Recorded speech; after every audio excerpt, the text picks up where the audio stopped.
ഒരു വ്യക്തി നമുക്ക് പൈസ കടം തരുവാണെങ്കിൽ അതിനകത്ത് കുറെ കാര്യങ്ങൾ നമ്മൾ ശ്രദ്ധിക്കാനുണ്ട്. അയാൾ കാണിക്കുന്ന ഒരു സഹാനുഭൂതി ഉണ്ട്, നമ്മളോട് ഒരു ദയുണ്ട്, ഒരു വിശ്വാസമുണ്ട്, നമ്മുടെ വേദനയോട് കൂടെ നിൽക്കാൻ അയാൾ കാണിക്കുന്ന ഒരു സന്മനസ്സുണ്ട്. ഇതെല്ലാം കൂടെ കൂടിയിട്ടാണ് ഒരു പൈസ ആയിട്ട് നമുക്ക് തരുന്നത്. പല ആളുകളും പൈസയൊക്കെ മേടിക്കും, പൈസ മേടിച്ചിട്ട് പിന്നെ തിരിച്ചു കൊടുക്കാൻ നേരത്തുള്ള പ്രശ്നങ്ങളാണ്. ഇങ്ങനെയുള്ള ഒരു മഹത്തായ ഒരു ബന്ധം ആളുകൾ നശിപ്പിച്ചു കളയും. അത് ശരിക്കും പറഞ്ഞാൽ ഒരു വലിയൊരു ഫോൾട്ടാണ് നിങ്ങൾ ചെയ്യുന്നത്. നിങ്ങളുടെ ജീവിതത്തിൽ ഒരു ലോ പോയിന്റിൽ ഒരു വ്യക്തി നിങ്ങളെ അതുപോലെ സഹായിക്കാനുണ്ടെങ്കിൽ ഇന്നത്തെ കാലഘട്ടത്തിലെ ഏറ്റവും വലിയൊരു സൗഭാഗ്യം എന്നാണ് ഞാൻ പറയുള്ളൂ.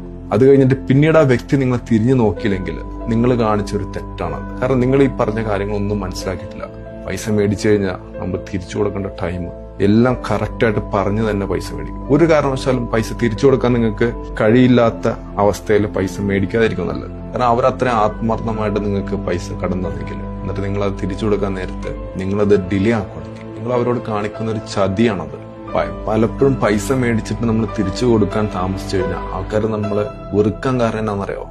ആ പൈസ തിരിച്ചു കൊടുക്കാതെ നമ്മളാ കാണിക്കുന്ന നിശബ്ദതയുണ്ട്, പറയുന്ന ഒഴിവുകളുണ്ട്, സത്യസന്ധതയിൽ നമ്മൾ വെള്ളം ചേർത്തുകൊണ്ടാണ്. അപ്പോ ഒരു കാരണവശാലും നമ്മൾ പൈസ മേടിച്ചിട്ട് ഇനി എന്തെങ്കിലും ഒരു കാരണവശാലും നമുക്ക് ആ പൈസ പറഞ്ഞ സമയത്ത് കൊടുക്കാൻ പറ്റില്ലെങ്കിൽ അറ്റ്ലീസ്റ്റ് അയാളെ പോയി ഒന്ന് കാണുക, അയാളെ വിളിച്ച് പറയുക, എനിക്ക് ഇന്ന പ്രശ്നം, ഒരു വാലിഡായ റീസൺ അയാൾ പറഞ്ഞ്